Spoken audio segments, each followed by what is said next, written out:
Wrdw breaks down what the school will and will not tell us, as well as what policies are in place to deal with things like this.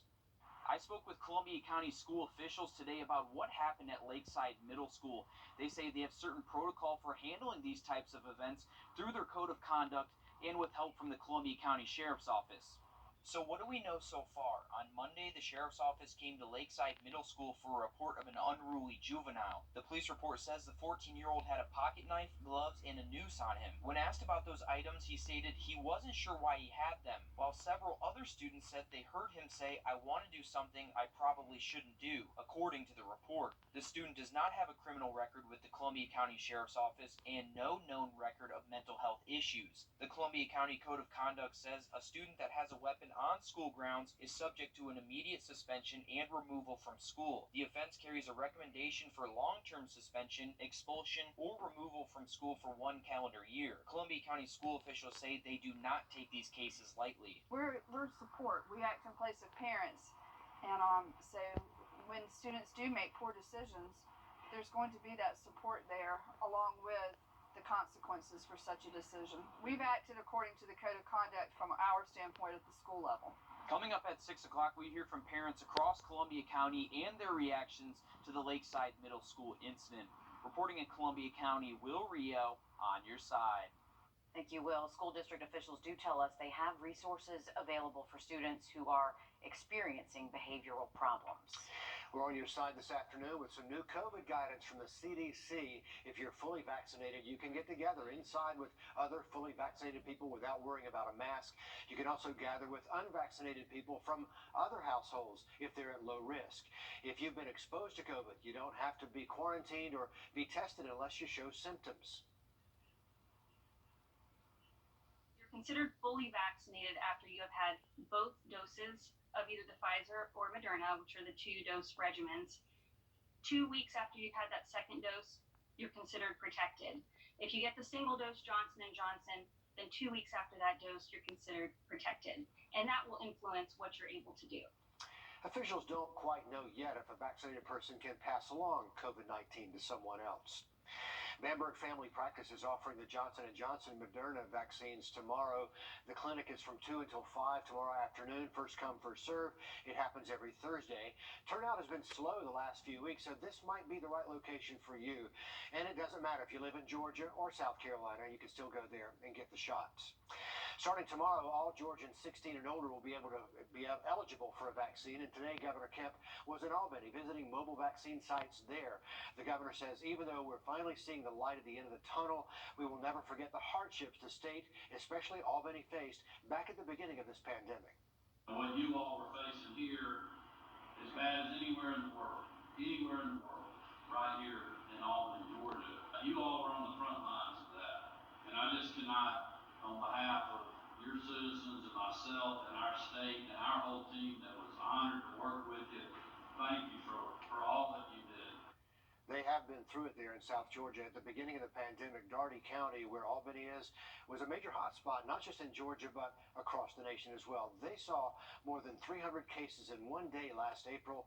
Now they're averaging less than 10 cases a day, so signs of progress in Albany. Let's have a look outside. This is our Grovetown camera forecast. All right, thank you, Riley. Today we are learning much more about the victims in the Boulder, Colorado grocery store shootings where 10 people died. They ranged in age from 20 to 65 years old. Among them, a police officer, supermarket employees, and a grandfather-to-be. The uncle of the 25-year-old store manager was killed, says there's a hole in his family after the death of his niece. She was vibrant, she was bubbly. Ricky was kind of the light of our family. Oh, Ricky was living her dream. The suspect in this case, Ahmad Alyssa, facing 10 counts of murder. Police have not yet said why they believe he did this. An Edgefield man found shot to death along the interstate. Police found 21-year-old Torian Ori dead on I-20 in Lexington County around 7 o'clock last night. They say he was shot a number of times. Police are investigating how he got there and what led up to it. We spoke with a family member who described him as outgoing and said he loved his daughter very much. A teacher's assistant in Charleston on leave after making what school officials call an insensitive comment online. The employee allegedly commented on an article about the Georgetown basketball team losing by 23 points after the entire team took a knee during the national anthem, calling it karma, using an expletive. After someone commented asking if slaves knelt for their masters, the employee allegedly commented back saying, "Excellent point." The school system has not named that employee. New government data shows nearly half of the elementary schools in the country are open for full-time in-person learning. But the share of students in the classroom, that varies a lot by race. Officials say 76% of elementary and middle schools were in-person or hybrid. 24% were only virtual. Among white fourth graders, almost half were full-time in person. That's compared to 60% of Black and Hispanic students entirely remote. 68% of Asian students were entirely remote. Experts hope to use this data to track progress on reopening schools. The Biden administration tackling the issue of getting kids back into the classroom today, making $81 billion immediately available to schools. The money will come from the COVID relief package Congress passed earlier this month. In total, about $122 billion is allocated to schools. Another key getting students back into the classroom, vaccinating teachers. Today, the CDC is announcing its latest numbers for teachers who have gotten the vaccine. Pharmacy partners now report they have vaccinated more than 1.3 million educators, staff, and child care workers. About 566,000 of those were just in the last week. According to the National Center for Education, there were just under 4 million teachers in the fall of 2020. FBI and state officials are bringing more awareness to cybercrime and scams. They say South Carolinians lost more than $30 million in 2020 alone to scams. Phishing emails and text messages sent to you from unknown numbers or addresses should never get open. Leave those alone. Delete those. Anyone you don't know urging you to do something online or over the phone should also be avoided. Good advice as always. Help is on the way for South Carolina families struggling to pay their internet bill. The Emergency Broadband Benefit Program has not opened up to enrollment just yet, but eligibility requirements are now out, and we can take a look at those. They include families in the Lifeline program, free or reduced lunch program, or if you received a Pell Grant or suffered a substantial loss of income since February of last year. We have the link to review those eligibility requirements on our website. The Department of Juvenile Justice 3-day-long virtual hiring event is still going on. They're looking for people to work at their youth development campuses all across Georgia. Full-time positions include corrections officers, food service workers, and housekeepers. Tomorrow is the last day for those online interviews. Head to the website, wrdw.com, for more information on how you can sign up. The Charlie Norwood VA is hosting a veteran stand-down event. Officials say they want to help out Augusta's veterans who are homeless or who are at risk of becoming homeless. It is Friday at the Uptown campus on Freedom Way. It's from 10 until noon. They'll be giving out free lunches, hygiene kits, vaccines, and other donated goods. All right, take a look at this map on your screen. It shows some adjustments for airport parking at Augusta Regional during Masters Week. Taxis, Ubers, or any for-hire car will need to pull a ticket to go into the short-term parking lot. There will be a $2 fee no matter how long you are in the lot. That is a change. You'll also exit out of the very same lot before heading into the booth on the left of your screen. Anyone not following the protocol, you could get towed or face other penalties. So make sure you take note of that.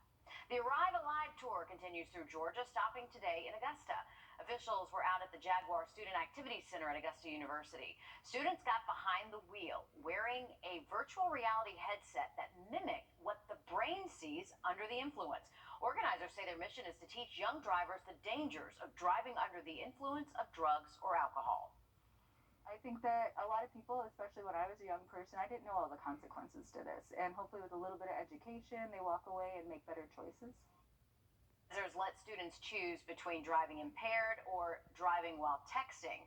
Both, they say, are equally dangerous. A school in Georgia is taking learning outside the classroom and onto the water. It is the first of its kind in the state. How it's helping to open up a new world for students. Next, Riley. Well, we are keeping an eye on the potential for a few stronger thunderstorms heading into our Friday. Much more coming up in that full forecast next. I grew up. Experience amazing. One Georgia school giving students some new options when it comes to where and what they're learning. Right, they're giving students the chance to learn at professional fisheries, which gives them the chance to learn the business as well as experience other options involving the ocean. Cool stuff, and Jamie Wrdw takes us there. These McIntosh Academy students are out of the building and in their element on the water. Having this pathway enhances what they already know. Assistant Principal Dr. Valeria Richard is evaluating instructor Robert Todd. This pathway program was just approved by the state last April. It is a labor of love. I'm actually able to use my father's vessel and the dock that I grew up around to actually help teach these kids. Robert's family owns the Todd Shrimping Company, and he says many students just drop out of high school and start working in the commercial fishing industry. We wanted to tap into that because with anyone, we try to get them that completion. Instead of dropping out and trying to get a GED later on down the road, and we have several that are very interested to take the program to stay in school right now this coming year. When I first heard about it, and I was like, okay, that's something I want to do since my granddaddy was a shrimper, my uncles, cousins. Jalea Jackson is a senior, and several of her family members have made a living on a boat. My grandma has a shrimping business that she sells, so I felt like, okay, I need to do this to see what I can do better to help her and better myself with the shrimping industry. I always say experience, exposure leads to employment. Students have also made a Georgia fishing regulations field guide. Mr. Todd says it rivals the one made by the state, and he thinks it readies his class beyond Blackbeard Creek. Or go into environmental science or oceanography or one of them fields in college, that we have given them the knowledge that they need basic-wise to get that started.